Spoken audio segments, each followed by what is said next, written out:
All right, let's do this. Yeehaw! Hey, welcome everyone.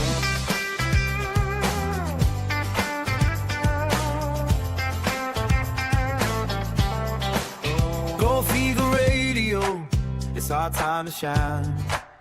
Gather round friends, let's all align. Heading for dreams in this golden rush. Tune in, feel that excitement, let's all hush. Hey, hey, hey, it's all about the gold. Stories of treasure waiting to be told. At Gold Fever Radio, dreams come alive. Finding that fortune, we're here to thrive. With laughter and stories, we're never alone. Tune in every Wednesday, make this place your home.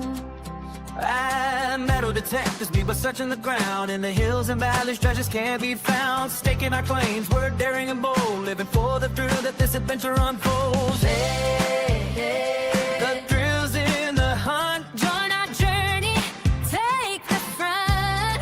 Oh, at Gold Fever Radio, dreams come alive. Finding that fortune, we're here to thrive. Oh, with laughter and stories, we're never alone. Tune in every Wednesday, make this place your home. Stay out, stay alive. Oh, Stay out, stay alive. Hey, welcome everyone. Gold Fever Radio. Good you guys all tuned in. It's another Wednesday. It is another. What's the Wednesday. date again? Today is June the 10th. June 10th. Oh, you know, I never remember dates. I remember June though. It's Wednesday. It is. You know how I know it's Wednesday? Because you're sitting here Because doing the show. we're here. Uh-huh. Wednesday once again. What's happening, Lise? Okay, Wednesday. You got all the information. I see you got a whole page written. I got all kinds of stuff. So today, Wednesday, June 10th. Do you know what happened in 1935 on this day? My mother was almost born. Your mother would have been born already. Her birthday was April. Oh, okay. This is June. I thought she'd born in 37. I don't know. You said 35. Yeah. So Okay. she wouldn't be born yet. Oh, okay. Okay, anyway. I thought she was born in 35. My mistake. Okay, Dr. Robert Smith and Bill Wilson formed Alcoholics Anonymous on this day in 1935. Really? It's been around that long? That is correct. Oh, well, salute to them. And it was Dr. Smith's last day of taking a drink. Yep. That poor guy. Yep. Famous birthdays today. Prince Philip. He was married to Queen Elizabeth. Oh, He's gone. Judy Garland. gone. Gone. Rose Moffat. Do you know who that is? Gone. Do you know who that No. is? Rose Moffat was the first female governor of Arizona. Oh, Gone. gone. She's gone.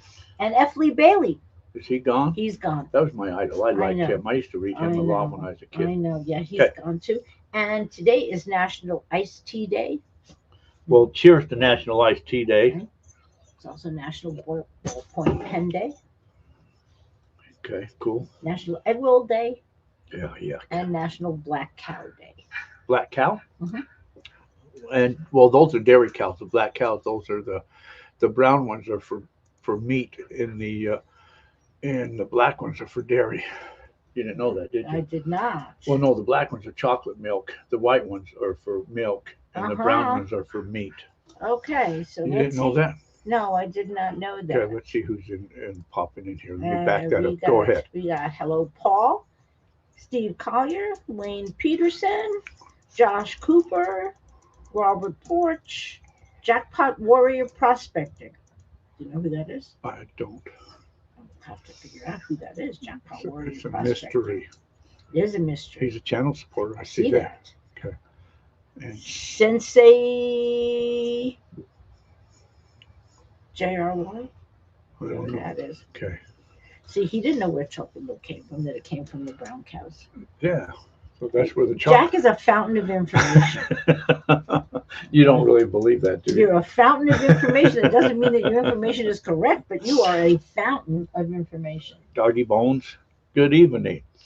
As people are starting to pop in tonight. People are starting to pop in. So anything else going on? Oh, yeah, we got lots going on. What's happening? Okay, so For those of you who keep asking, we will be starting a wheel next week. Oh, okay. And but if anybody wants to get in on the wheel early, you can do that too. The wheel is going to have 45 spots, $36 a spot. What's on the wheel, Jack? On the wheel, let's see, we got pay dirt bags, we got some gold nuggets, some little gold nuggets. We've got some. Metal detector. Oh, we got a metal detector. I can't remember the brand of that. It's just an off-brand metal detector, more like a child's detector or something. But we do have metal detector and some of the gold claw panning kits Some and, books. and some books and a Garrett panning kit. There's like I think 25 prizes. I think there is going to be total. Yeah, so So, anyways, again, okay. so if anybody wants to call with their credit card info, that number is 928-231-7548, or you can go to PayPal at goldfeveradventures@yahoo.com.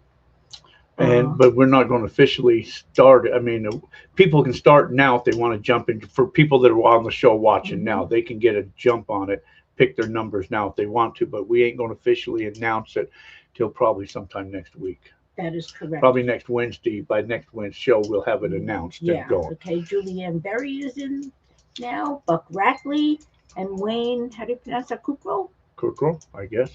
Okay. Also, tomorrow night, Jack will be the guest speaker at the Big Bug Mesa Prospecting Club.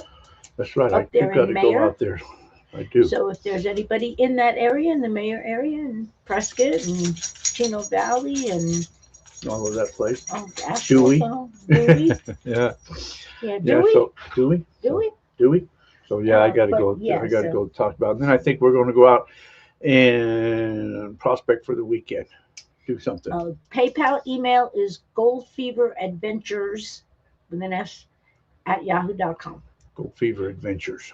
Yes. Okay. And if you're paying with PayPal, please put down the number that you want. Thank you. 1 through 45, you said? 1 through, wrote the numbers down, 1 through 45, $36 a spot. Okay. That is correct.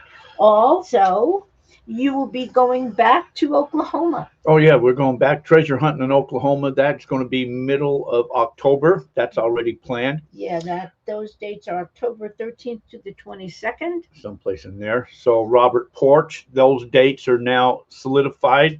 We think we've have found an awful lot of the clues that where we're wanting to find or look for. We think we got an excellent idea, and now we just kind of got to go back and piece some more stuff together. Yes. So that's going to be done middle of October. Right. Daniel Toohey, all the way from Australia. All right. Hey, welcome there, mate. And David Lewis from El Paso. Hello. Okay. Also, the Moon Lake is August 13th through 15th. The Dutch Hunters Rendezvous is 11/6 through 11/8. We will talk more about That's that. in what, October? That's Or November. November. And then we have a free outing the weekend after, the 13th through the 15th, and then the Patreon outing the 20th through 22nd. Cool. And those are going to be out in the Vicksburg area, Salome area. The free outing and the Patreon outing. Patreon outing is for channel supporters and Patreon supporters as a thank you to for that out there. You okay? Yeah. We go out and dig and give away prizes, stuff like that there. So that'll be cool. Also, the last thing that I have, which we'll talk about all this again throughout the show, but also the club prices are going to be raised starting with the renewals.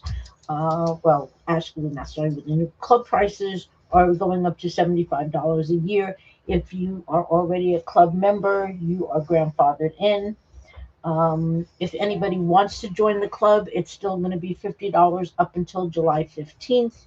And then that pays for this year and all of next year. So you get a year and a half for $50. But if you're a Patreon, you're automatically a club member for being Yeah. a Patreon. Yeah. Okay. Patreon gets perks. Mm-hmm. What else you got? You still have your books are available on Amazon, And there's a new book coming out. I'm writing a new book. You are writing a I new think book. the new book's called The Gold Prospector's Handbook, but there is 2 other ones there. So anyway, you can go on Amazon. They're on Amazon, so go to Okay. Amazon and search it. Is that it? That's it. Okay, we got a guest tonight. Did you know that? I did. I just see him. You see him? I do. So this is our guest. Let's see. Okay, sent. So somebody took a number.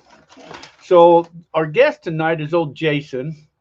Jason is he thinks he's found where the Jacob Walsh's The Dutchman's Treasure is in the Superstition Mountains. He wrote a book, and the book's kind of fascinating where he kind of put a lot of the clues together that leads to where he believes the treasure's at. Okay. And he was at the Dutch Hunters last year, and he'll probably be at the Dutch Hunters again this year. Well, why don't you bring him in and ask him? Wow. Well, that's a good idea. It is. Why don't we do that? And here he is right there. Ta-da! Hello. Hey, what's happening? How you doing, Jack? Hey, all right. How you doing? Good, good. I'm doing pretty well. Well, that's good. I've been hearing a lot of some of your adventures there, but why don't you go ahead and introduce yourself and all that for everybody that don't know who you are? I'm my name's Jason Fritsch, and I accidentally stumbled upon some of the videos put out by the Lost searching for the Lost Dutchman Mine by Wayne Tuttle and some of the other shows, and I think I accidentally found it with my doing some research with my daughter, and I stumbled into a whole new world. I was never expected to ever go into Superstition Mountains, and then I think I just got lucky, and I'm pretty sure I found it. But I won't know for sure until my team and I go up there to sort of scrounge around and take some samples and whatnot. We tried to do it back in February, but it got way too hot. We had planned it in like December to go out in February, and everybody took time off. It was all planned, and then it got to like 95 degrees in mid-February, so that just put a damper on everything. So now the plan is wait until the fall and do it right. So what did you? So you went up there before, you said, and what did you get to accomplish last time you went in? Well, I've been up to the actual mine about 6 times. It's one hell of a trek to get up there. It's horrible for me. The last time we tried was in February, and we didn't make it far because it was just too hot. So you didn't get a lot digging done or moving No, boulders? we didn't even make it. The team only made it about a quarter of the way there. Wow. And then they realized it's way too hot. It's all the brush was overgrown. It was during the beginning of spring, so all the spring growth came up, and you couldn't see the tracks. You couldn't see the trails. It was just more dangerous because there's more potholes. Every time I went up there in the early spring, you inevitably fall and hurt yourself. I've done it a dozen times already. The best time to go is really like during the fall, wintertime, when the growth is pretty minimized. So how many miles is it back in there? As the crow flies, it's about 3 miles. It's not far on Google Earth, but when you're there, it's zigzags back and forth, and there's only one way in and one way out. Wow. It's a small little path. I believe that's what the Dutchman meant when he said there's a trick in the trail. And the trick is to just don't follow the map. Don't follow the ravine. You'll get stuck. You have to go through a small little path. That's really just a game trail. And it took me a while to find it. It tells you where it's out on a map, on a different map. And it's so overgrown. Eventually we found it and we cleared it out a little bit. So now it's easy to find. So welcome, Darla Gray. She says hi there. First time chat. long time listeners, whatever how they say it. He can help you get there. So about approximately where do you go in at? Like, I've only been into one spot and that's been like First Water. So I don't know where exactly you're going at. So Queen Valley, you have to go in through Queen Valley, and you take the Elephant Butte Road until it ends, until it officially ends, and then you just continue with a high clearance 4x4 all the way to I think Tortilla Flat. And if you have a better vehicle like a UTV or a quad or something, you can go all the way up to Randolph Canyon, and from there you go through Reed's Water, and then you get on top of the mesa where Reed's camp was at, where Reed's mine. That actually is the heart on many of those maps. That bed mesa actually looks like a big heart. And when you're up there, you can actually see it. You can see the point and then the cleft behind you. It's pretty obviously it's a heart when you're on it. It was pretty amazing looking at that. There's Dallas. Hello, Dallas. And then the little trail, the one way in, is to the north of that heart, right on the mesa. So you can't follow the ravine. You have to go across the heart. And one of the maps actually highlights that. I think it's the Apache de Oro map that has like a sideways view of the heart, and you will see the trail leads right over the northern side of it. So I got a side by. Where were you my whole life? That I could have used I that. love adventures. Hint, hint. But by all means, when we go, I'll let you know. And I believe you already know a couple of my team members, Robert Porch and Dallas. Yeah. They're all on the team now, and they've those guys are awesome. They're able to they're much more fit than I am, and they're able to go in and out real fast.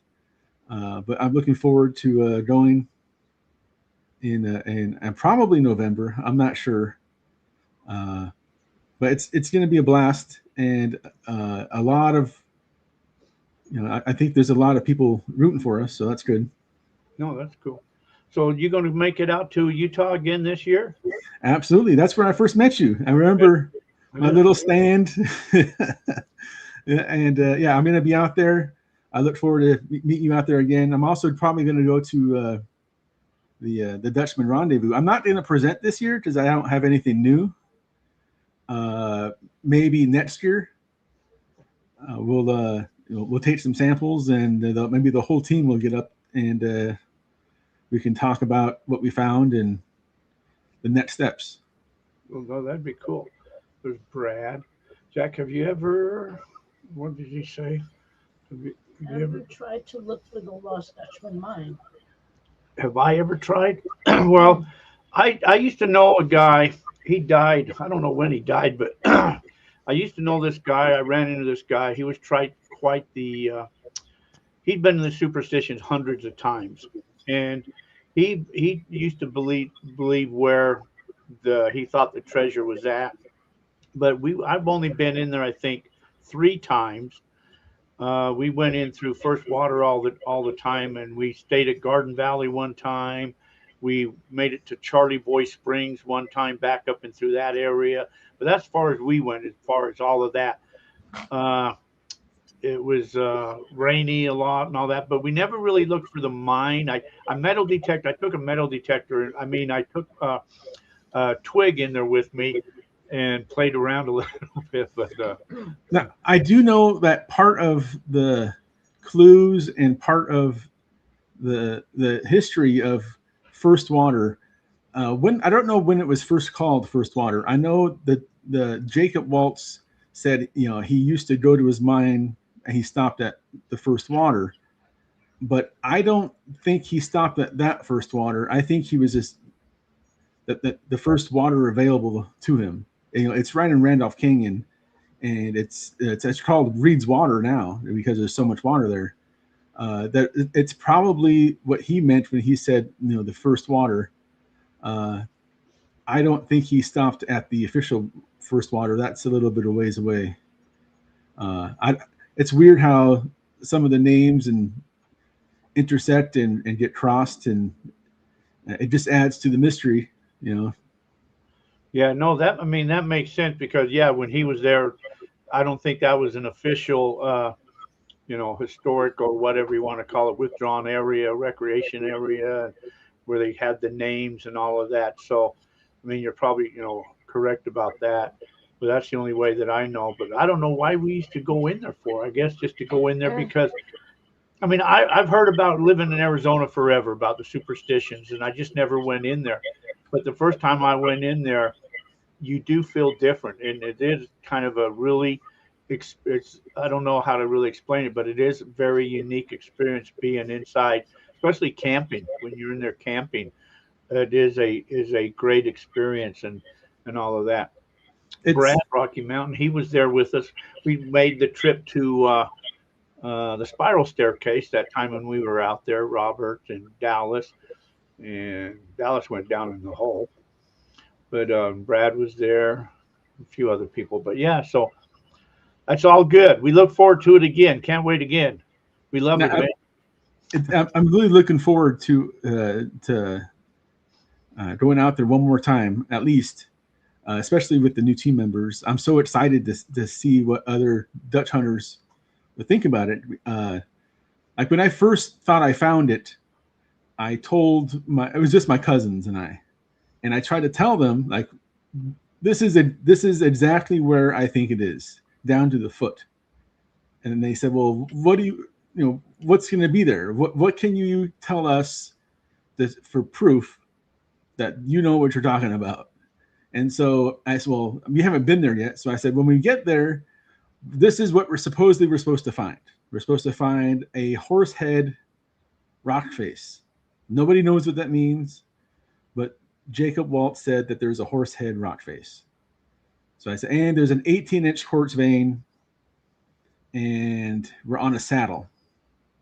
So, and there's a cave, a rock cave house, a rock house across the way from the mine. So we get there, and lo and behold, it's exactly what we find. A giant horse head rock face. There's a saddle. We find the actual mine itself, the 18-inch quartz vein that goes all the way down. And that sealed the deal for my family. They once they realized that exactly what I said will be there is there, they're on board. So I didn't really stumble out in the middle of nowhere trying to match clues. I pinpointed this spot down to the foot, and I said, "That's where it is. That's where we got to go." And then we got lucky and everything's there. So, What color is your book? it's like a tan book. I'm colorblind, so please. I think it's tan. It's like it's a thinner one. It's a 8.5 by 11, basically. On the side, it has like a heart design on the front. I've got a million books. I was just kind of wondering. I should have thought about that earlier and pulled that book out. Is there a way to share my screen? I have some of the stuff here. Yeah, I mean, what you got right there? Yeah, I don't have my book with me, but I just happened to have my presentation open from the last time. When I opened up my laptop, it came back up right where I left it off. I think you can do it somehow. There's a thing there, I think, someplace that says share screen or something. Share screen. There we go.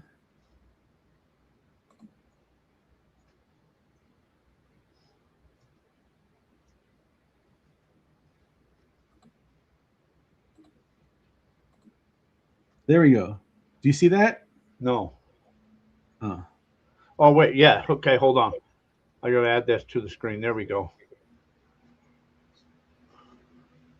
So this is my presentation, or part of it that I gave at the rendezvous.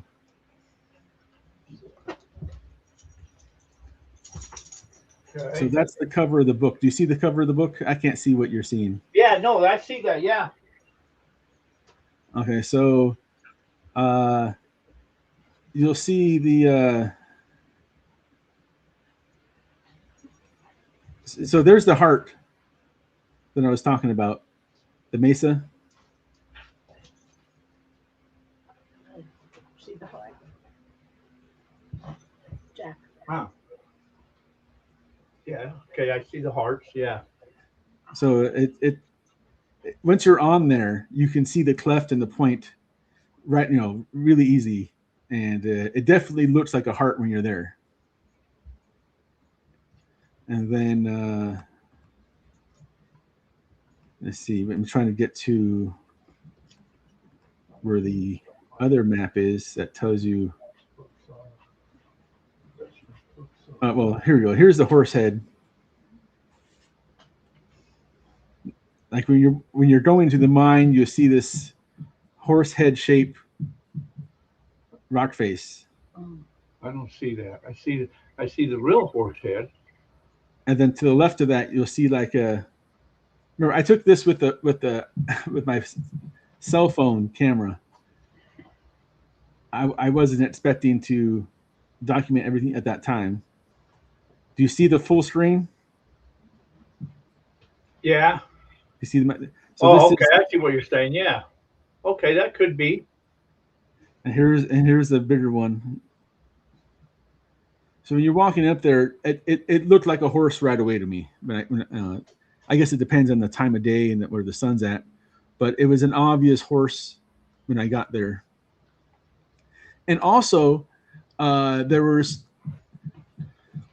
2 caves that I was told about as a clue.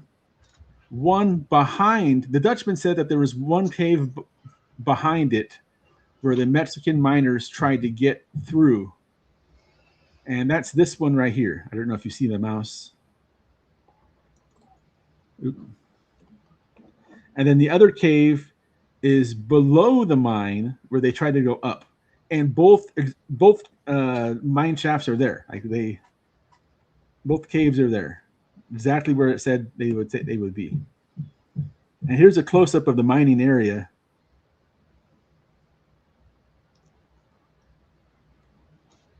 You can probably see that this feature on the right, that's not a natural looking curve of perch.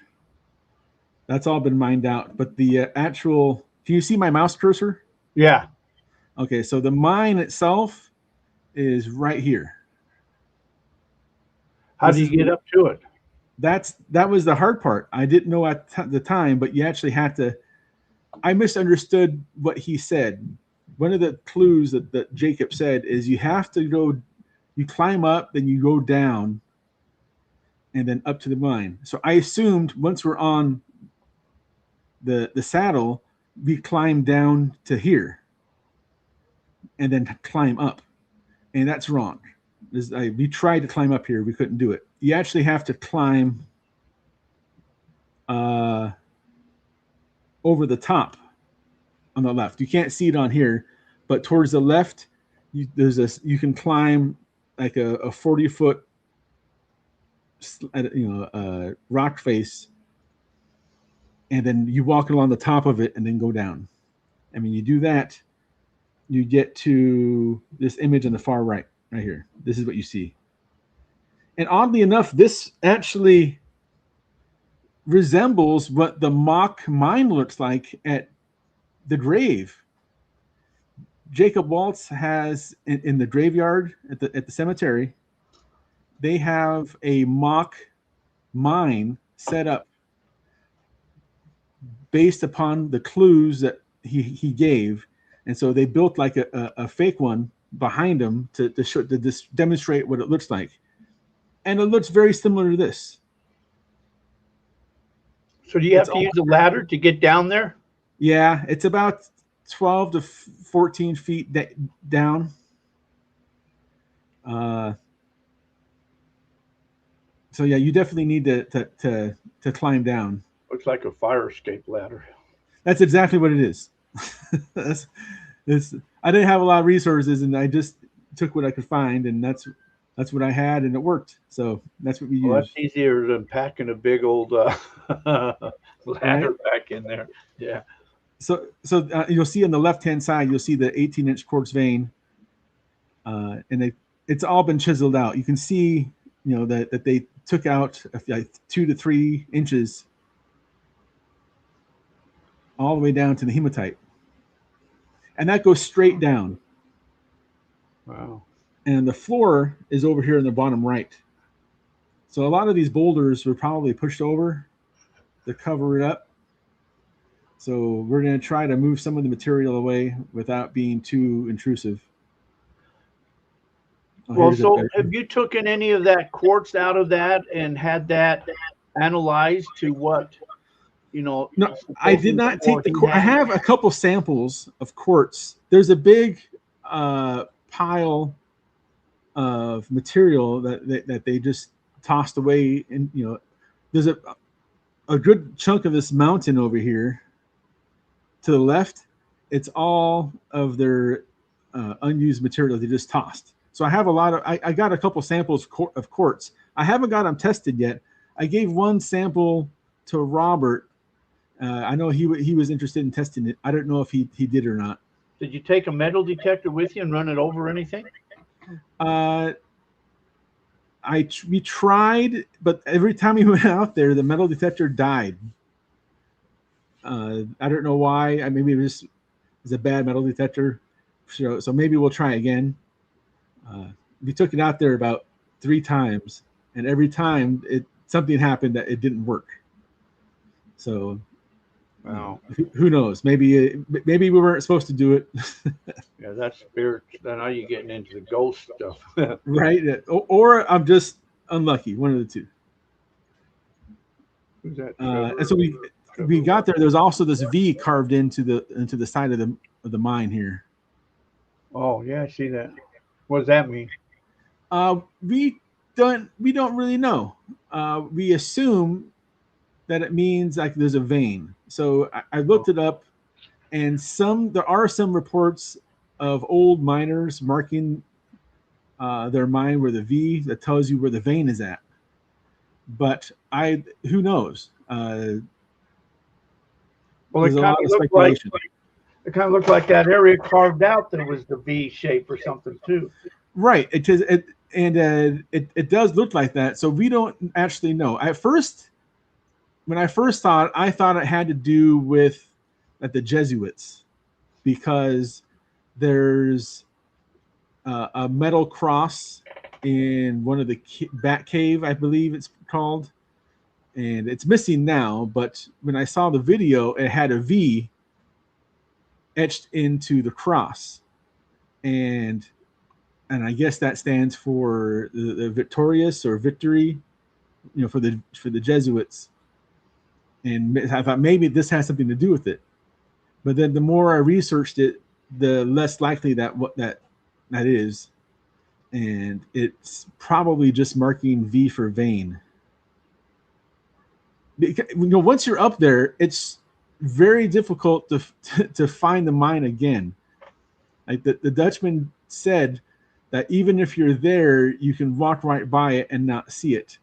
And that's what happened to the team, is that when they got up there, everything looks identical, and there's shadows and boulders everywhere, and you have to basically know exactly where it is and walk towards it, and then you'll see it.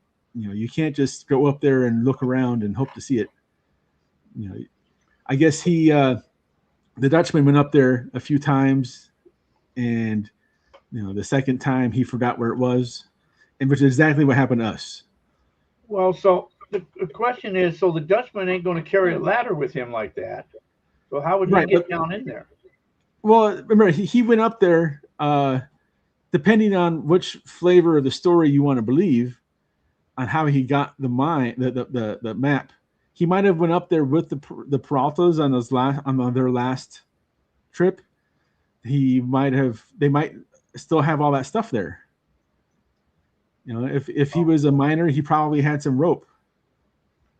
Remember, when he got there, the Peraltas and they were all gone. They had left, and they probably left some of their equipment there. And I'm sorry, let me see if I can find So what year was that? When was that? When Dutchman was there, Mm-hmm. back in 19, I don't know. When did the Dutchman go in there? Uh, Probably in the 1880s, Okay, I'm guessing. that sounds about right. Yeah, So but I've always kind of thought, I mean, it'd be interested to see, like if you could, I mean, your clues and all that authenticate, kind of what you showed me and what they say to actually say, that could happen. But I've always kind of been on the assumption that he eluded people and he just told everybody that it was in the superstitions and it really wasn't. It was actually out by Vulture someplace or elsewhere. he was very sneaky. He was very sneaky. Let me go ahead and cancel the share here. There we go. Yeah, he was very sneaky. He said that the mine was within 5 miles of Weaver's Needle, and I measured it, and it's exactly 5 miles down to the dot. Well, did he You know, say Weaver's Needle? I believe somebody said, I don't know who said it, I thought it was him, that the mine was exactly 5 miles from Weaver's Needle. I doubt it was him because that obviously wasn't. It would have been I don't think they because told it you then. see the reason I say that is because so people say Weaver's Needle, but if you look at Weaver's Needle and then compare that to the Vulture Peak, they're pretty well similar. Yeah,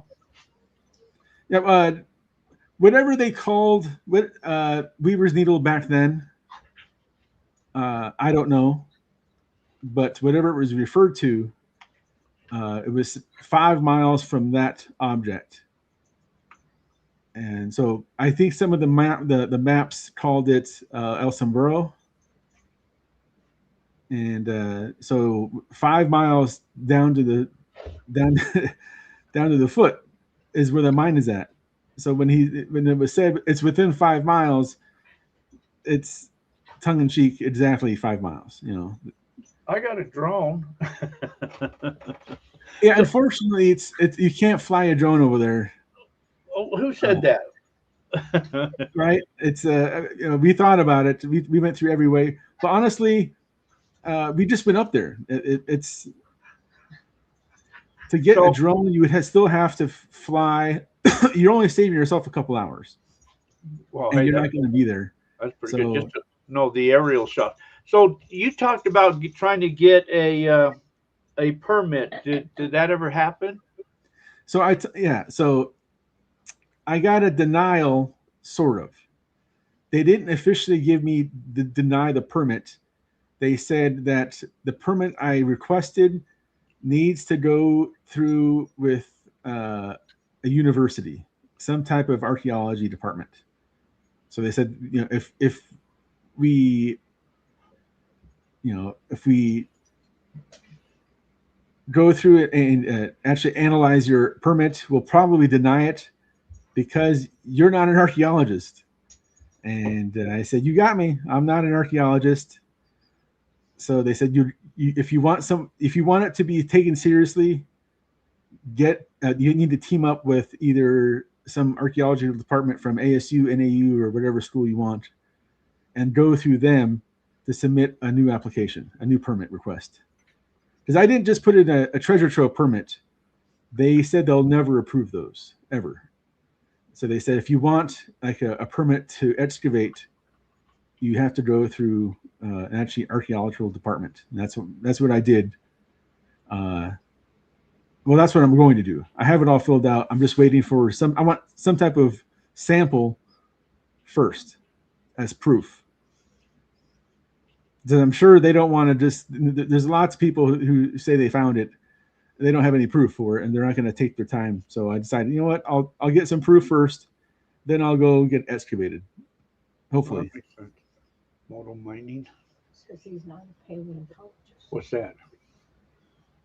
That's somebody who looks at the bones. But I also want to mention some of we got new people on our team. Robert and Dallas, and on my mechanic Tito, he's coming with. So we got about 8 people coming. and people hit me up about once a month to see if they want to come with. So we got lots of volunteers, and when we do go, I'll let you know. That way, if you know, if it's one heck of a journey up there. So even if you don't go all the way, you'll still be able to see it from uh, the heart Oh area. no, if I'm available, I know November. Like, yeah, we've been chasing a treasure in California. I mean, in Oklahoma. Yeah. In Oklahoma. Yeah. In Oklahoma. Uh-huh. Yeah. Yeah. But that's in the middle of October. We're going back for that. I know But the rendezvous is in early November. Yes. yeah, so I So got the rendezvous, and then I've got my free outing that weekend. Then I got a Patreon outing that weekend, and the following weekend is Thanksgiving. So I know my November is screwed.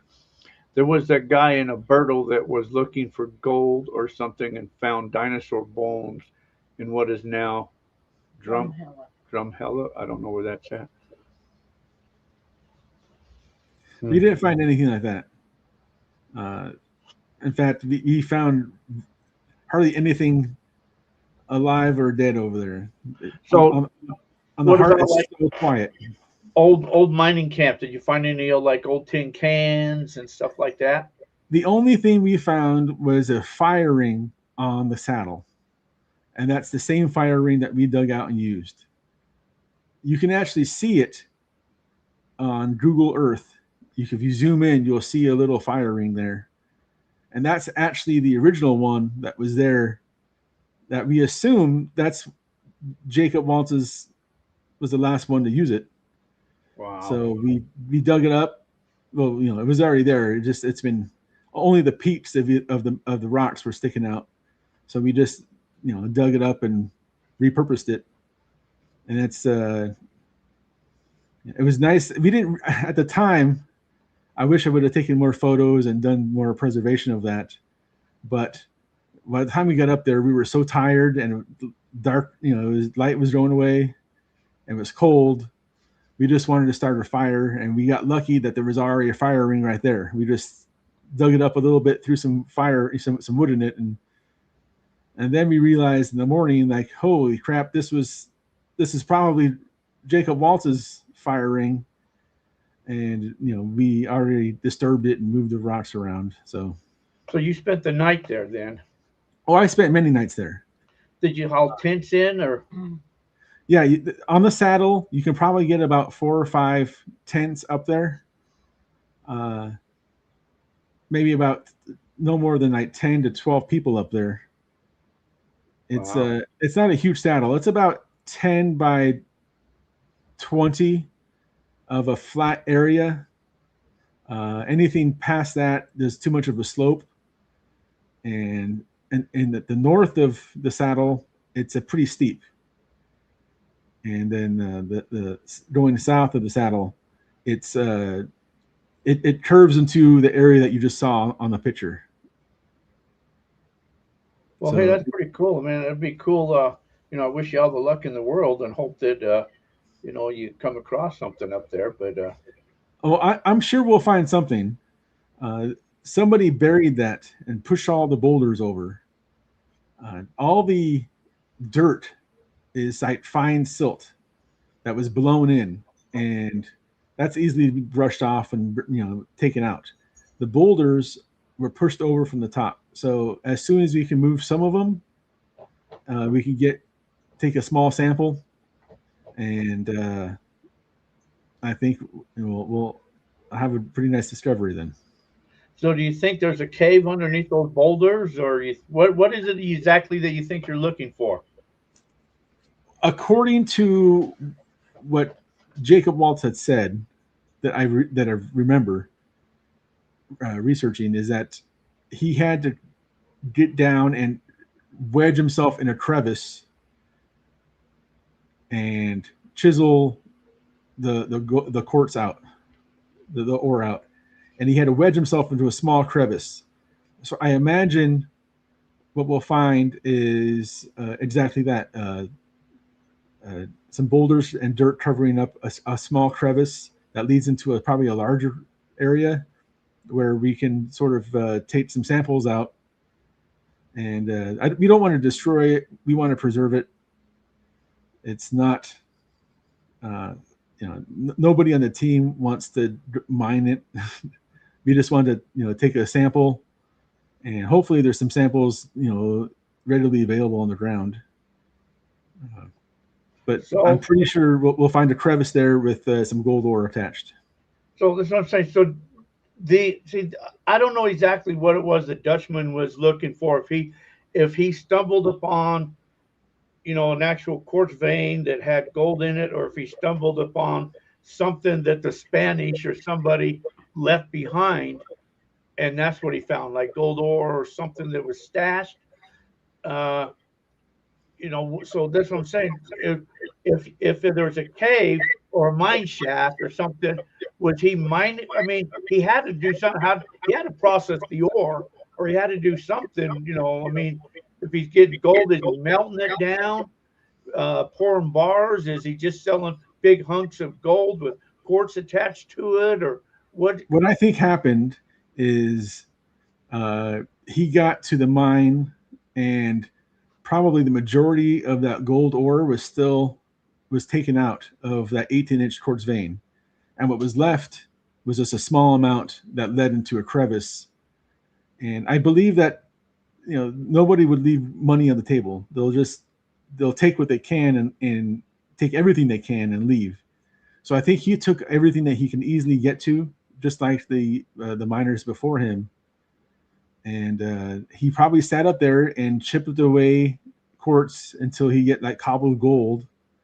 And he probably packed up highly dense or highly rich ore and packed it into his mule and went down to his main camp at Reed's Water in Randolph Canyon.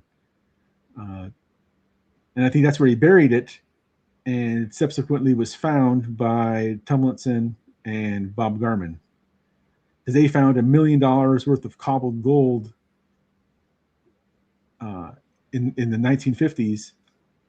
They say it was in Hewlett Canyon, but I believe that's not true. I believe they were trying to sort of cover up where they really found it, and they found it at Randolph Canyon. And in my book, I explain why I think that, and I tie the how Abe Reed is connected with them, why it's called Reed's Water, and why they would want to cover it up.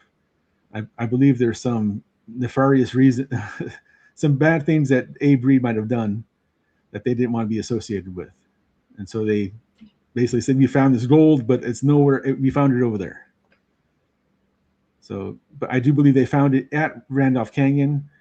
It matches the doodle map that the Dutchman drew, supposedly. It just looks like some lines, some doodles. In fact, I might have it here. Let me see if I can find the doodle map. Okay, yeah, let me share this again here. Present. Share screen. Share screen.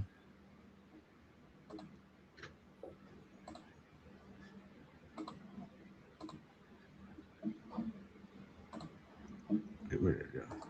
Can you see this? No. It's just black. It's dark. Nothing yet? No, it's dark. Okay, let me. Obviously, I didn't share that right.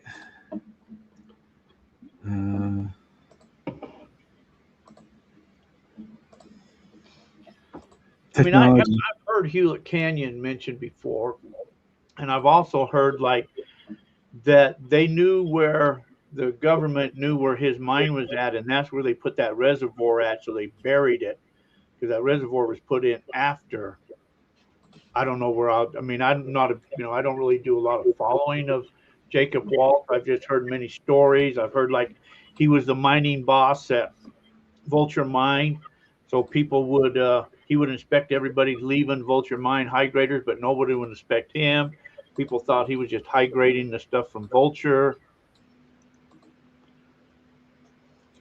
Yeah, he has a lot of he has a big history of mining related stories, all the way from San Francisco, Wickenburg, all the way here. So I don't know much about his history other than where I think his mine was at and where I think he buried his cash. So this is the Dutchman Doodle. Are you familiar? Have you seen this one before? Yeah. It's in So some book nobody, or something. yeah, I believe this was uh, eventually given to Bob Garman, and Bob Garman probably had it and used it to help find where the cache is at. So this is the area that I believe is represented here in the map. So a lot of people assume that this is Weaver's Needle. It's not. This is there's a next to Flat Canyon. That's what I would have thought that was a Weaver's Needle. Yeah. Yeah, it's drawn like that on purpose. You'll notice a lot of the maps purposely mislead people. For instance, like this Coffee Flat Canyon, there's a little mountain here. You see that if you can see the shadow, it has like an oven mitt, and that's right here. And Coffee Flat Canyon, see this little loop? Yeah. That's right here. Okay. And then it goes up, and this little loop here is here. And this path right here is a little road. I'm sorry, a little path that goes from what's that name of that? The Quarter Circle U Ranch. There's a little trail that leads all the way to here. And that's what this is right here. So you can see this path is actually this one right here that splits up. That goes to the heart would be right here. So he's, according to legend, he camped nearby his mine so he can see it and he can see everywhere around it. And that's what, from Randolph Canyon, you can probably see his mine. You can see the mine from there. You can look all around, and it's a perfect camping area. And that is where I believe, in the book, I zoom in and I show exactly where I think it was. And then I went there with a metal detector and didn't find anything. So you have been there with the detector then. Yeah. I've been to where I thought his cache was at several times, and I spent a lot of time with the metal detector there, and I found nothing. Good. Which proves nothing. I'd love to hunt areas with metal detectors that, you're looking for any type of clues or remnants that was left behind or lost or anything that would tell you there was somebody there. But I also am not good at metal detecting. I had never done it before. I'd taken a crash course on metal detecting before I attempted to do it. So I did it probably haphazardly and amateurish. So anybody who's good at it might be able to find something in the same areas I was at. I had a pretty good metal detector. I had a GPX 5000, but if you don't know what you're doing, it won't work any better than a Radio Shack one for you. Oh, there's Jay Bulfer. Jay Bulfer likes my hat. Yes, he does. He does. Moto mining. Well, yeah, I got all types of detectors. I got more detectors than we know what to do with. Well, here's the camp where I believe his camp was at. And here's the Quarter Circle U Ranch. And there's a path. There's a trail that leads directly there. So I believe he camped there, and it's only about 4 miles from Quarter Circle Ranch to where he camped. And I believe that's a perfect spot. He was able to get supplies.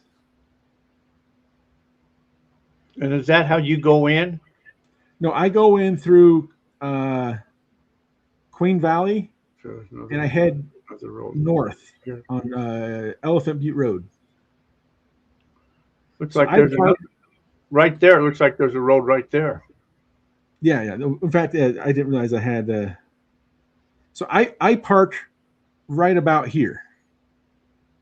I can drive to Flat Canyon in my truck, and then I just walk along this path to Randolph Canyon, and then over the Heart.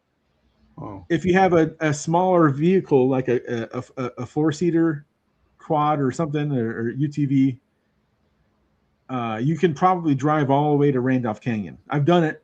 I rented a 4-seater UTV, and I was able to drive all the way to Randolph Canyon.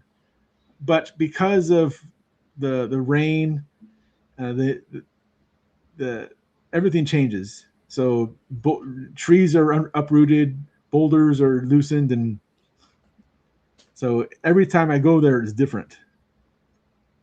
So the last time we went there in February, it looked completely different. I didn't recognize anything, and there had been a big, like a flash flood that went through that little stream and uprooted all the trees, and so it blocked a lot of access. So, well, you got to figure that back then, you're talking 18 whatever. That would have been a lot better over the hundreds of years later with all of the weathering and everything. A lot of that access is probably almost long gone, destroyed, covered up. All types of boulders, trees. absolutely, yeah. It's. I'm sure every time he went out there, it was different for him too. So on the screen here, this is a zoomed in image of where I believe his cache was at, where he camped. So I try to match it with. So you see this is Randolph Canyon here, and this little trail that I'm following with my mouse. Yeah. That leads to the Quarter Circle U Ranch. And I think this is what he drew here is this split here, this sort of a V, and then here's this little offshoot right here. He didn't finish the line because I think he camped right here, and he was just trying to show where the cache was at, so he wouldn't finish that. Human tendency is you wouldn't finish that line. So I'm pretty sure this is where he camped, and here's a zoomed in image. So I metal detected all through here, and about right here, there was a big depression I found, 10 feet across by 2 feet deep, that was all dug out. I just like to imagine that's where it was, but who knows? It looked like an unnatural looking depression, like someone dug it out, but we'll never know unless somebody I think they call them prospects a lot of times. Who was in there? Don Howard, Julian Barry saying good night. Yeah. Rivers change. Yep, that's very true.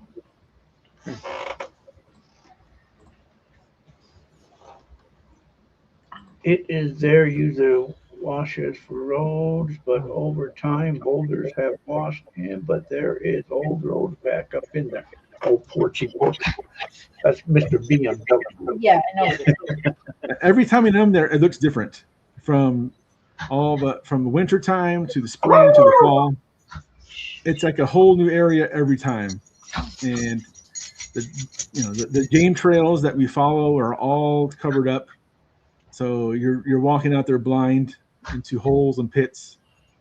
So I really recommend waiting until the fall, so that a lot of that overgrowth is dead or at least flat, and you'll see where the game trails are.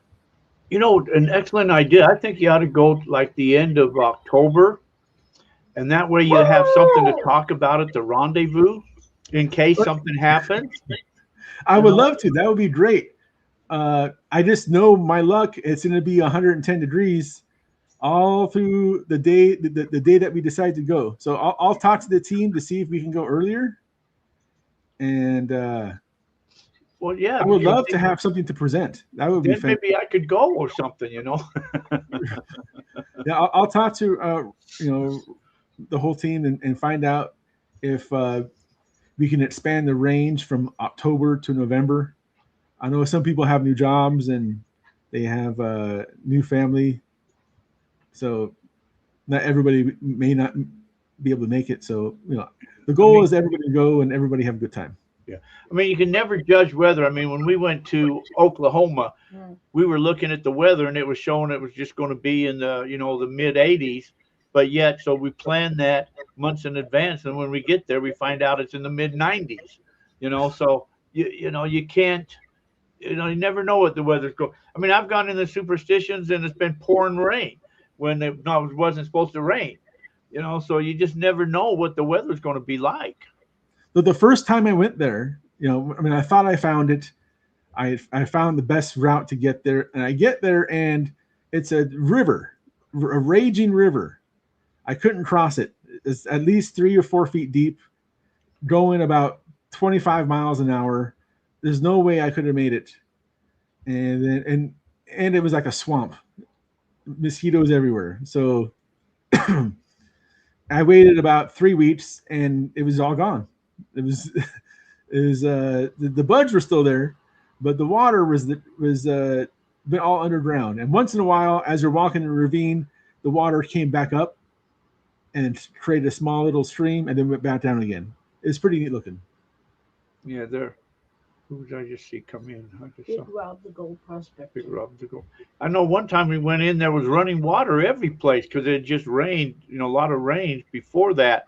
And we went in past, I think, Garden Valley or Garden, whatever that is, all the way we were going to go to that canyon, the river that goes up to Tortilla Flats. And they had boulders rolling down. I mean, they had water flying down through that thing. But yeah, you never know. There's always going to be. That's why it reads water. It's because there's a lot of water there, and it's like two streams converge right there, and it can move mountains. There's so much water, or it's completely dry, and you have to dig to find it. But I'm looking forward to October, November. Hopefully, we can get out there early and get some proof. And then I can do a small presentation at the rendezvous if Wayne will allow it. Well, if you find something, he'll have to allow it. Right? That's. I hope so. I hope he. I told him if I ever find something, he said he'll help me get it analyzed and compare it to the known sample. Yeah. He'll only take a small piece of it. Yeah, if you find anything, he'll help you get it out. Everybody will help you get it out if you find something. That's the volunteer list gets pretty long. It does, doesn't it? I found some gold in the mountains just right behind me here. I'm looking for volunteers. Yeah. Everybody's been. I've had some naysayers, and some pretty brutal reviews of the book and of my claims, but there's gonna be, it's the internet, and there's gonna be haters everywhere, and I'm not too worried about it. No, Roland Saxon, hello. Well, because I remember talking to somebody a while back after. I mean, I remember when I first talked to you there in Utah, and I thought, man, this freaking shit looks awesome. I thought, man, this guy, he's onto something. So I walked away and I actually called Wayne. And I said, Wayne, have you heard of this Jason guy? He said, yeah. And I said, what do you think about all this stuff? And he said, well, he claims that, he's found something just like 20 other people claim they found something, And I said, yeah, but some of this stuff makes sense, This is worth investigating, And he said, well, everybody says they found something, So what do you know, Right. And Wayne's been pretty gracious. He hasn't torn my theories apart, which I appreciate. He just said, he'll reserve judgment until he has gold in his hands. And I've taken that to heart. I will. So I can't blame anybody who spent, the majority of their life looking for something that everybody said they have found already. And so if they want proof, I will get them proof. So I don't have any ill will towards anybody who,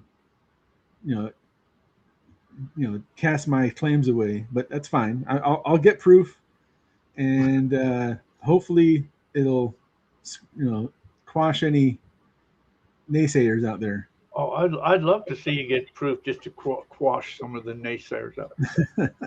What's that? Plus, I'm pretty sure I also solved the problem with the stone maps. In my book, I explain who made them, why they made them, and where they lead to, and why would somebody create a stone map to get you to where they wanted to go. Tumlinson and Bob Garman believe they found the mine. They believe that the mine, that Abe Reed's mine was the Dutchman mine. It's not, but they believed it because they found the ore next to it, and they assumed that must be where it is. The maps are designed to trick you. They mislead you. They're purposely designed to mislead you. So if you take it at face value, you will dig in the wrong spot. And that's what Abe Reed did. He dug in the wrong spot. He asked for help. The people who he asked knew of the other Dutchman clues and lore, and they realized that the cache that the Dutchman had buried is right next to where Abe Reed was digging. So they just assumed that it was the right spot. But they didn't understand how to read the map. They're off about 1 mile. So then they created these fake stone maps designed to get you to where they thought the mine was at.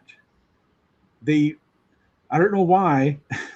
Why would you create a fake map to get you to where you think the mine is at?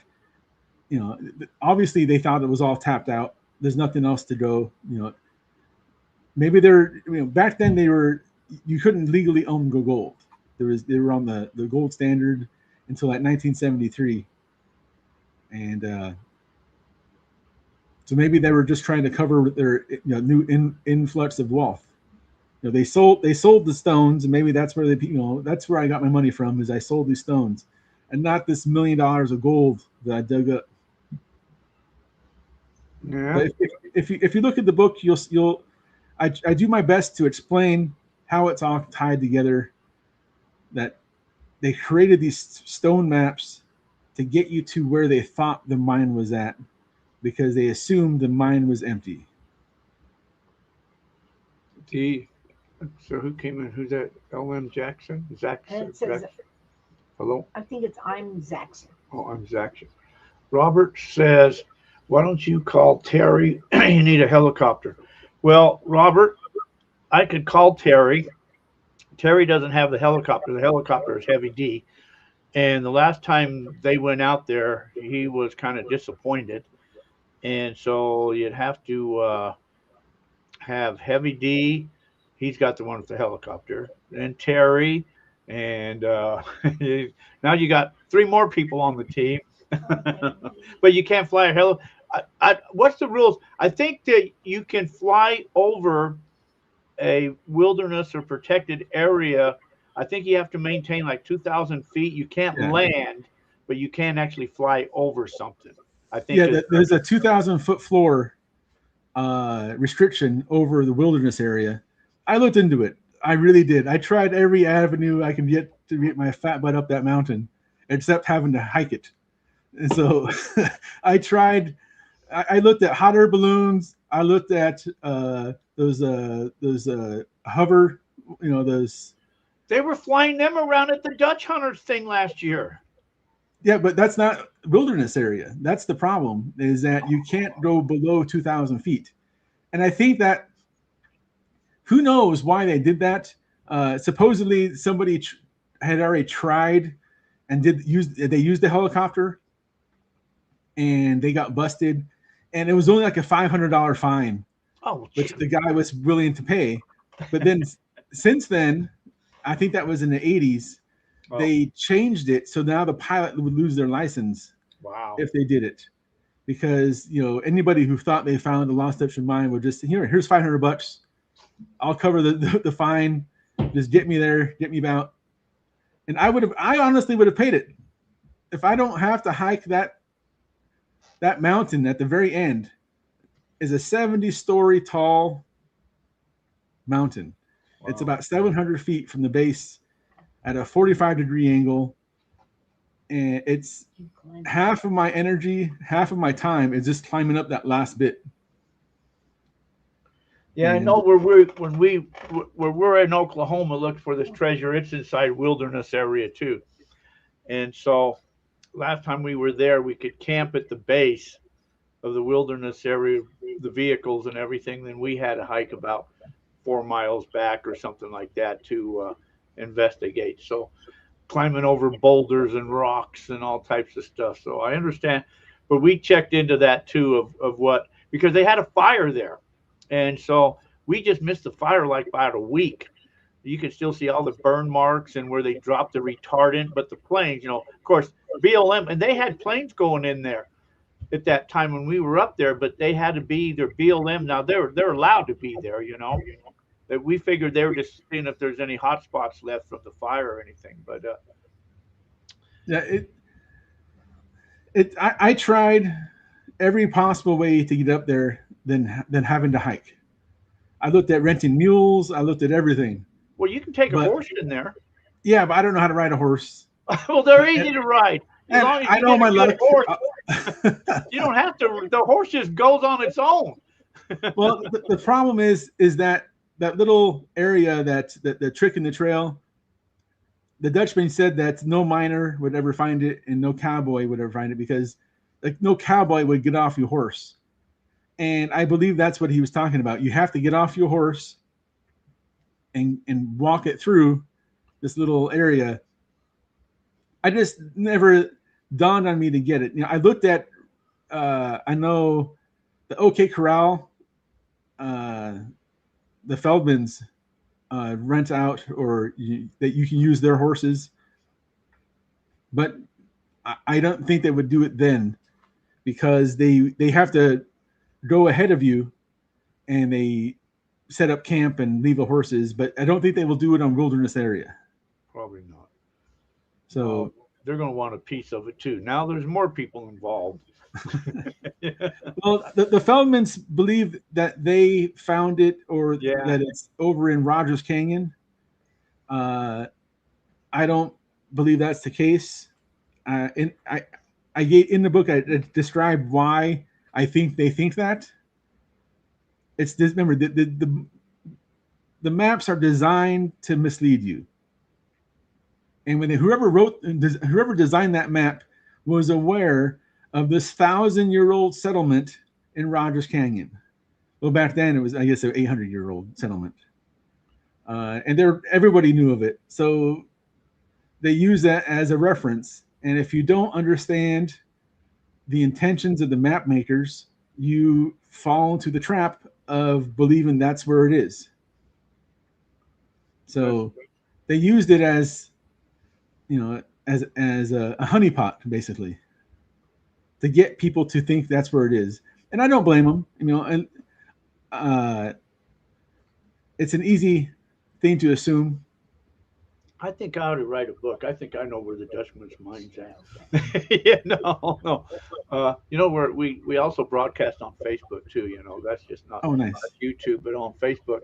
So Facebook, all I see is what's that? Klondike Prospector. Mechanic, Zach Blue, 857 Tucson, something in Arabic, Jackpot Warrior Prospecting, and Paul Bowyer. Yeah, that's on Facebook. And then I can't see. I mean, and then of course over here, and then a lot of people that's not in the chat room too that just hang out, but they don't chat. Or Like I've never been in the Superstition Mountains until I thought I had found the Dutchman mine. okay, so what? There's a question. So then, what all of a sudden did you just say? You know what? I think I know where the Dutchman's mind is. What all of a sudden did you just like a light bulb went off, or what happened back in that day that led you to where you are now? Well, I was driving my daughter to school, and we were driving east, and every day we look at this big mountain in front of us, and she asked me about it, and I said, well, that's the Superstition Mountains. And she asked me about why do they call it that, and I mentioned Bigfoot, I mentioned UFOs, I mentioned ghost stories, and then I said there's also something called the Lost Dutchman Mine somewhere there. And she said, well, what is that? And I tried to explain it without knowing exactly what it was. And I said, you know what, I'll look it up, and tomorrow on the way to school we'll talk about it. And so that night Google must have heard our conversation, and YouTube suggested Mysteries of the Superstition Mountains, trying with Wayne Tuttle and Frank and whatnot, trying to find the Lost Dutchman Mine. And so I watched it, and then it played another episode, and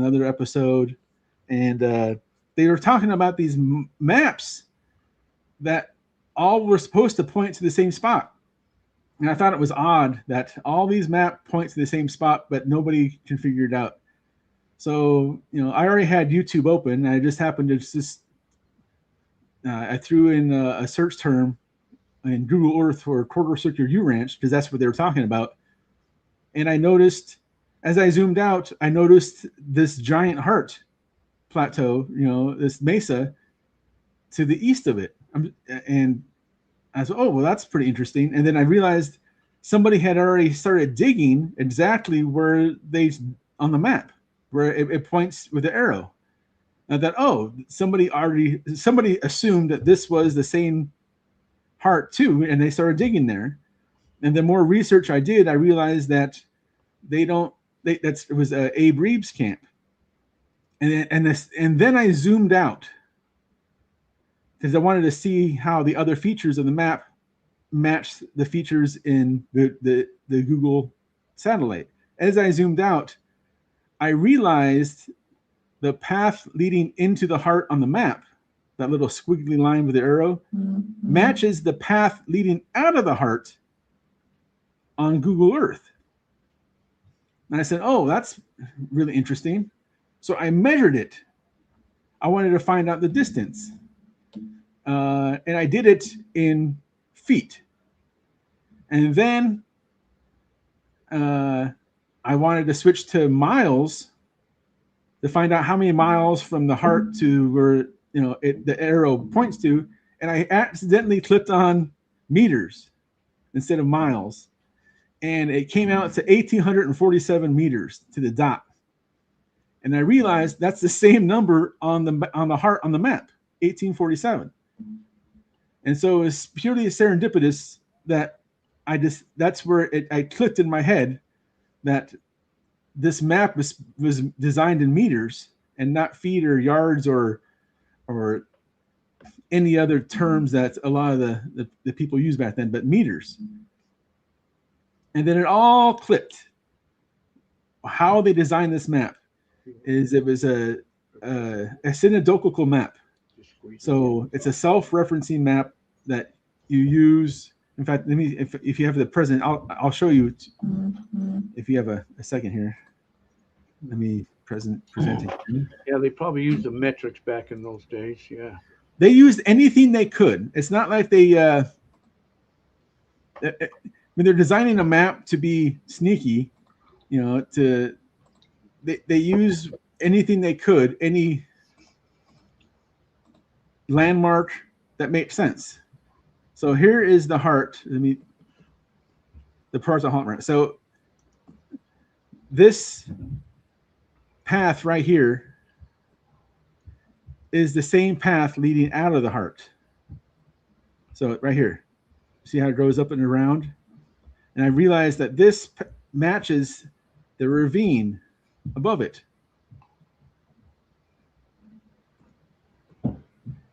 There you go.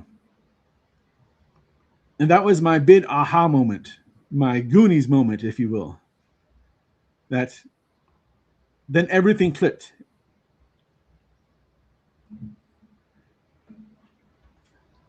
So what's all them other things? I see a 3, I see a 4, I see 8, F, bunch of Okay, arrows, so squiggly lines, knives.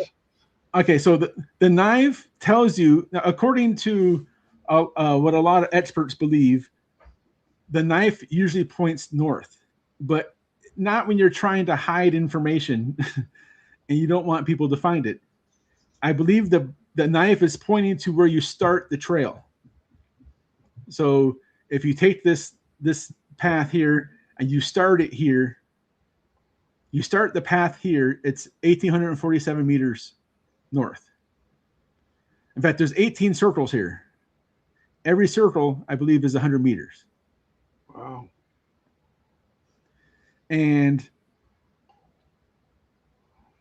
this 3, I believe, there's 3 streams or ravines right there that converge, and that's exactly what you find, is that there's 3 of them there. Oh, I see. There are 3 little streams right there.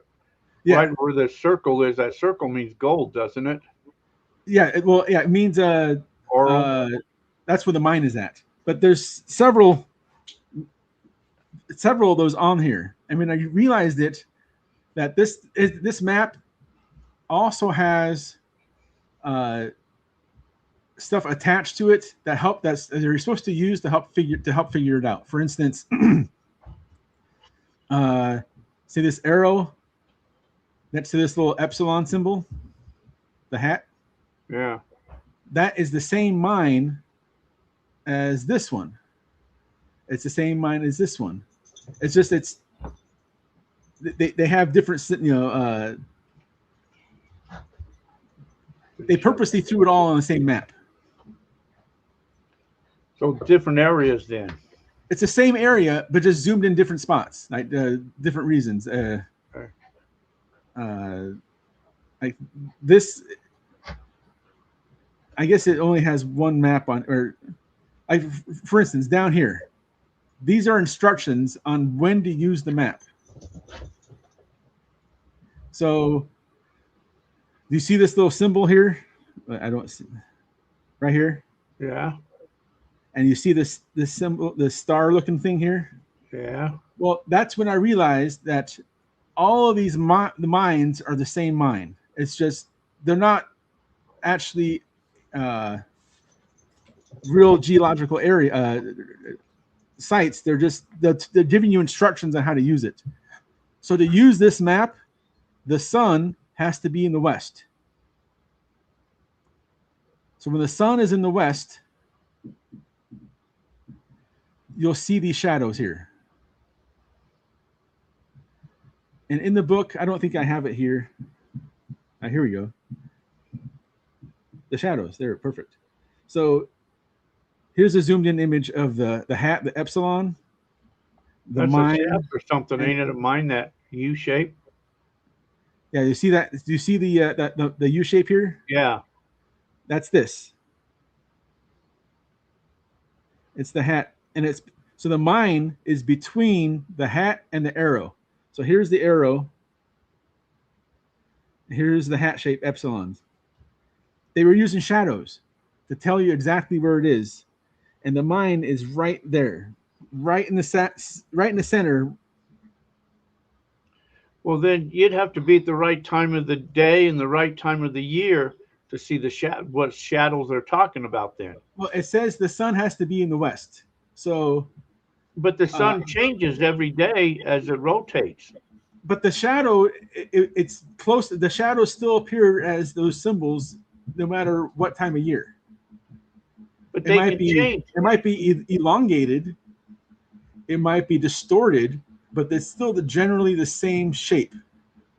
I mean, so like, let's say, for instance, where we're at in Oklahoma, we looked at the shadows that we were giving, and in October, the shadows are a certain way. But when we were there, them shadows weren't the same because the sun is in a different position.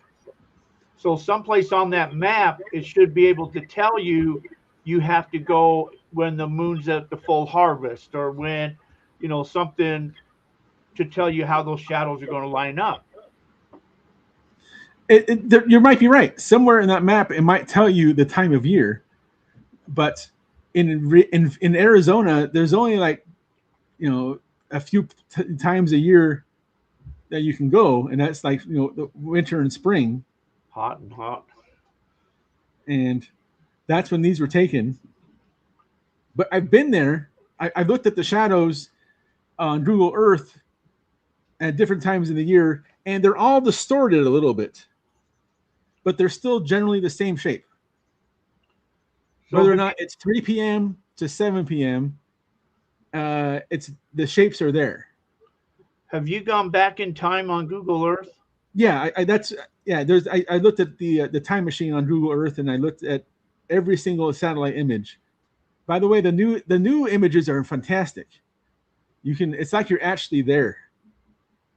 I don't know if you have a chance to take a look at the new of the new satellite imagery, but when you're there, it changes on every area. Some areas haven't updated for 10 years. Other areas, it just depends where you're at when they update. Well, this area it was updated, and it looks like I'm actually there. I was so amazed. Of course, they did it after I published the book. So you got book 2 coming out, right? Well, once I get there, we take some samples, and I'll do an update at volume 2, second edition.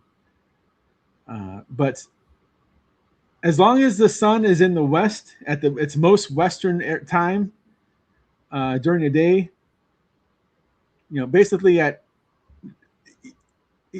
even if it's winter or summer, the shapes are generally the same.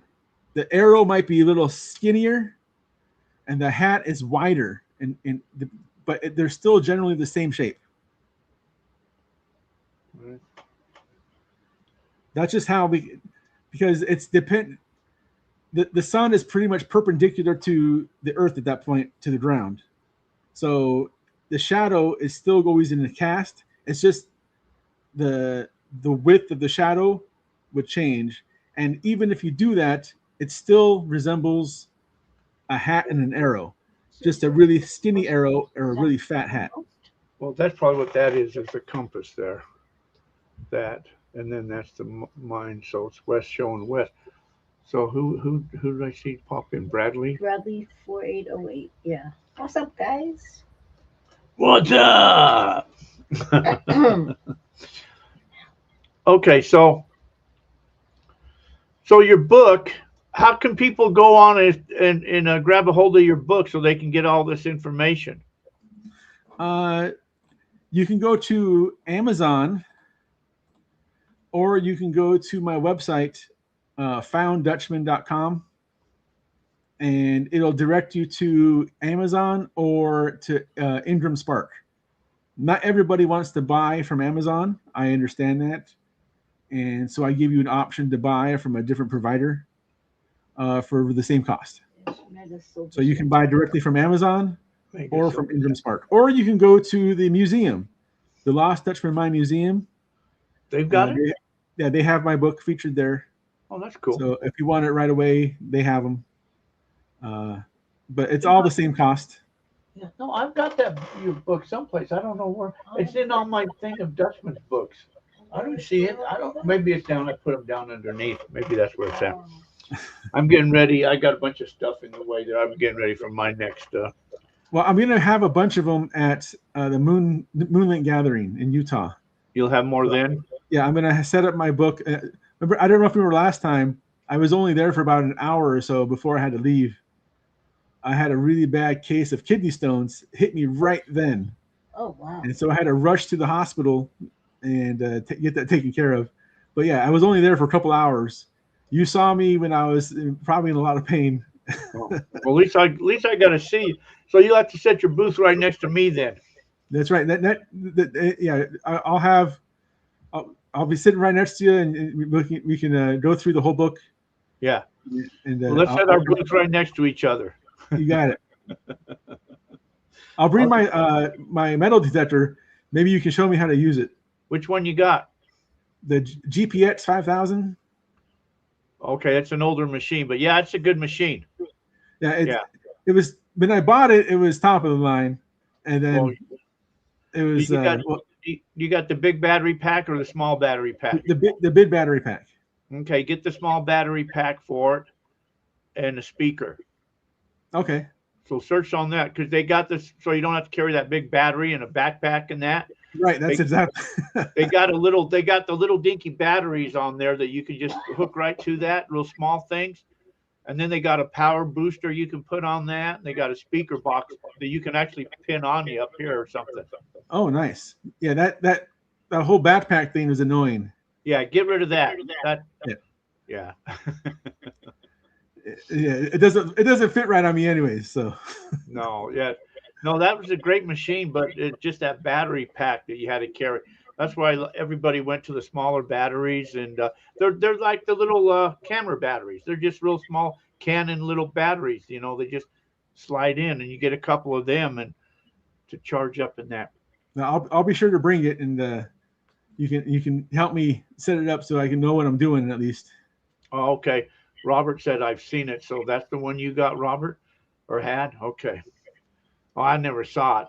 I never ever really played with the 5000. Modern Michigan prospector. I played the Modern Michigan. I use the 6000 is the one I use. I have the Gold Monster 2000 and the 6000. Those are my machines. I bought mine. I was completely naive, and I thought, you know what? I think I solved this thing. I want to get a metal detector, the best one I could find, and I got it. And I don't know how to use it. And I went out there. I could have, you know, I probably could, no more better than a cheap Radio Shack $10 one. Is how effective is how I used it. So, Robert, I think Robert has the one right now, and yeah, he had the 5000. Yeah, I think he used it with you. But yeah, hopefully he'll tell me how to do it, and then I'll bring it, and then you can show me how to do it too. Okay, another machine pickup if you get a chance. That'd just be like the Equinox 800 or 900 or Manticore. Any of those machines, because those will still find gold, but they'll also find other stuff too, and they're a lot lighter, so you can collapse that all the way down and shove it in your backpack. Okay. So you don't have to carry. I mean, the 5000 is a gold machine, but you know, if you use any of them other ones like the 800, 900, or Manticore, they got a screen on there, VDF and you know VDI and screens and numbers and tone identifications, and so if you're whatever you're looking for will just help you, you know, rather than just using a 5000 to go in the superstitions. I mean, you know, if I'm going to the gold fields, of course, I'm going to carry, you know, the 5000 or 6000. But say if I'm going to the superstitions, like what you guys are doing, I'd be taking me an Equinox or something along those lines. Okay. Because I want to find like, say, bullet casings. I want to know if there was bullets out, you know, people shooting each other. What was the caliber of the bullets? When were they done? I want to find maybe old horseshoes. I want to find, you know, tack nails, dry washer thing, any of that stuff that the 5000 may not find, but the other machines will. Absolutely. That's a good idea. I didn't think of that. Like I said, when I bought it, I was completely naive. I had never even been in the Superstition Mountains yet before I bought it. Yeah. So anyway, that's just, I mean, you know, if you run into it or something like that, you know, I mean, you know, like I take a Manticore with me and that thing walks down to like this big, you know, and it just sticks right in your backpack. And so.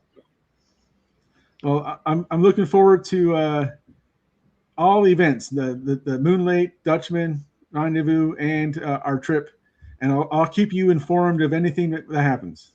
Okay, I just if you correspond with Robert, Robert will let me know. Oh yeah, he's a major contributor on our team. He's incredible. He is. He's the one that he paid me to get you on the show. Oh, nice. So you owe me, Robert. Now I got him here, so you owe me. I'll be sure to pay him back there. Okay. All right. So give us again how people can get a hold of you. I guess Facebook. You can email me. Actually, if you go to my website, founddutchman.com, there's a contact form on there, and that goes right to my email. I don't think. Hopefully, I'm not a liar. I've never actually used it.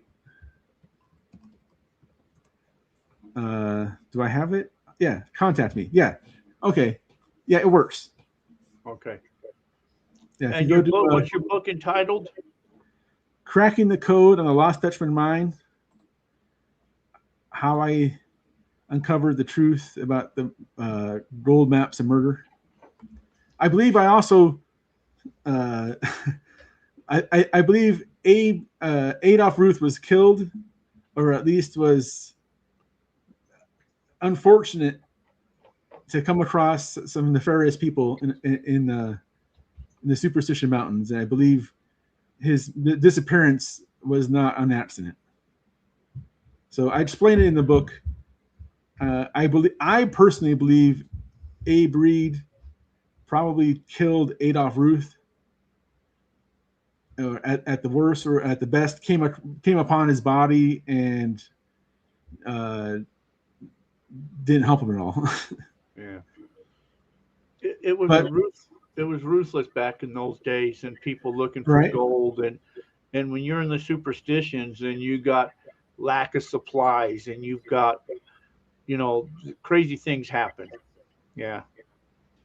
but once it's proven that this is the actual mine, those other claims will then be up for scrutiny. I'm sure I made a lot of claims in the book, and it all starts with the mine. So if we can get the mine proven, those other claims I think will also fall in line too. Well, what I mean, seriousness, I'd like to be with you and you find the mine, because then I can be with you to help piss off a lot of people. I'm all for that. I seem to have a habit of pissing off people. So it would be perfect. Yeah. So as Robert will let you know when we're going. I'll let you know, and we can piss off a lot of people together. Hey, all right, Jason. We appreciate your time. Your book is very interesting for sure. You do got a lot of interesting reads in there, the clues and all that type of stuff. I find that very fascinating myself. Thank you. Being a not avid treasure hunter, but I'm learning and I listen to people, and I've listened to a lot of stories.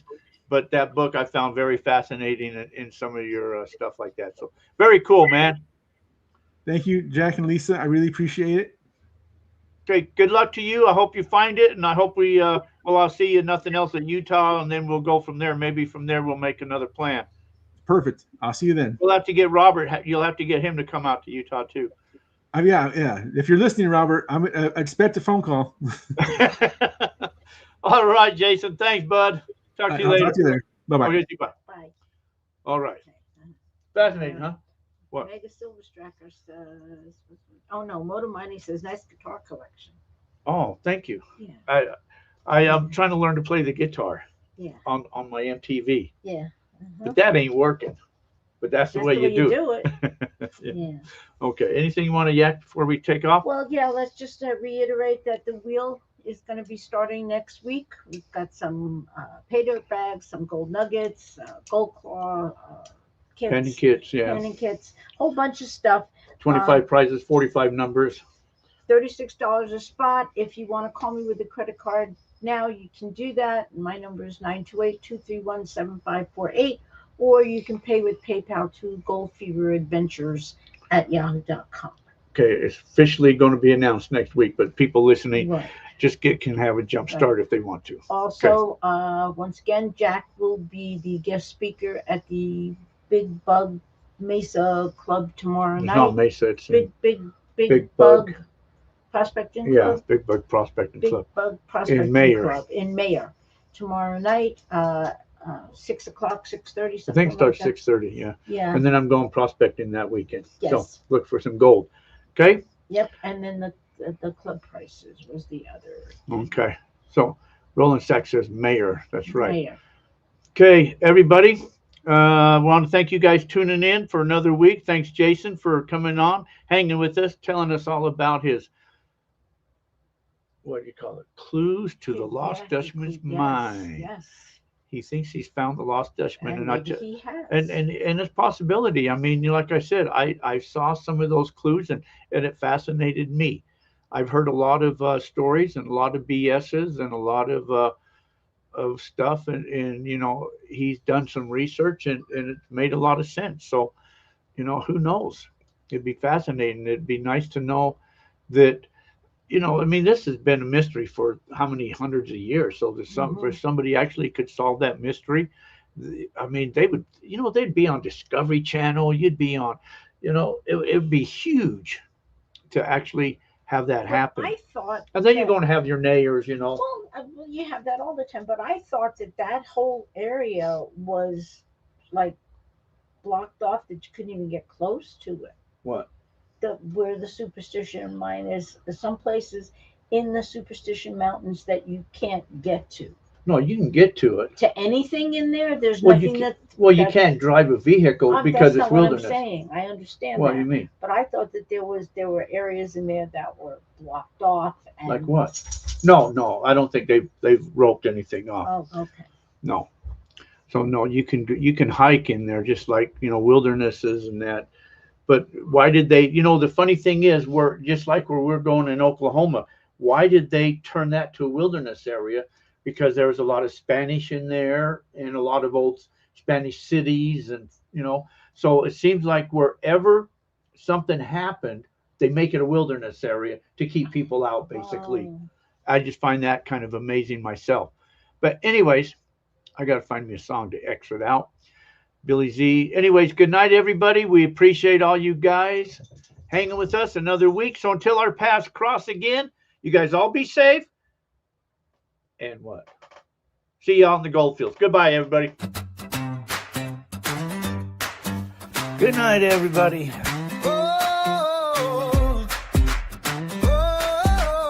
Y'all be safe out there. Go fever's here, it's a wild ride. With dreams in our hearts and gold by our side. From the hills to the coast, let's spread the cheer. Every week we gather, our passion sincere.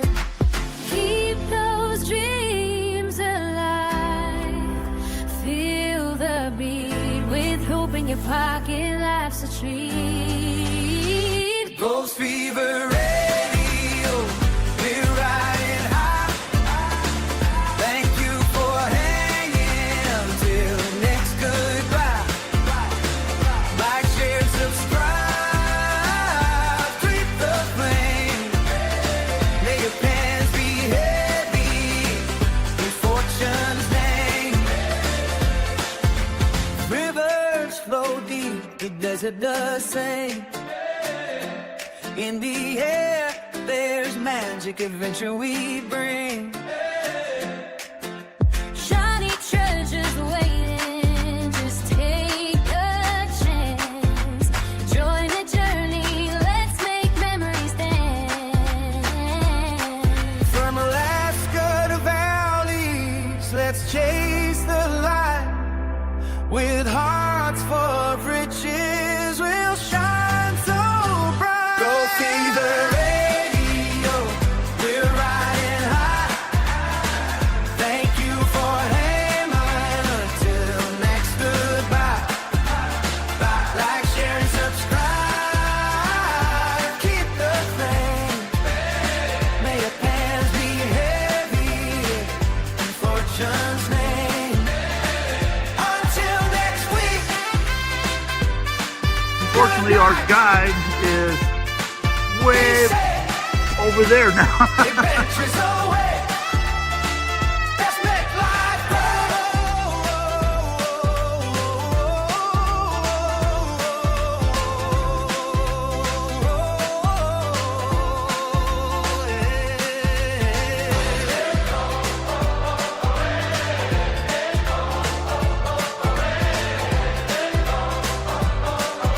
Thank you, everyone.